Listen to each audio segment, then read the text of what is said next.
10 days after the first U.S. bomb was fired, 200 cruise missiles and 600 bombs later, the President of the United States, President Barack Obama, took to the airwaves to tell the American people why he ordered this.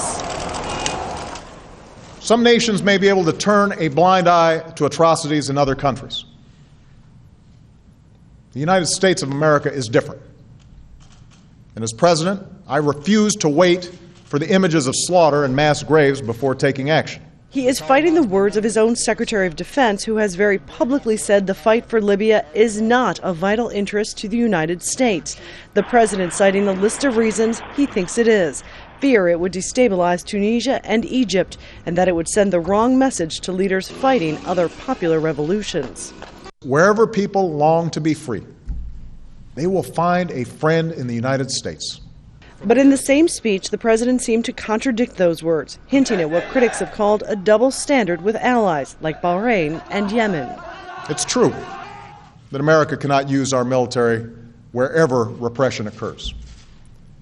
And given the costs and risks of intervention, we must always measure our interests against the need for action. The president insisting it is in the U.S. interest to see Colonel Muammar Gaddafi leave Libya, saying the U.S. will work with the opposition to make that happen, but the U.S. military won't target him. If we tried to overthrow Gaddafi by force, our coalition would splinter. We would likely have to put U.S. troops on the ground to accomplish that mission, or risk killing many civilians from the air.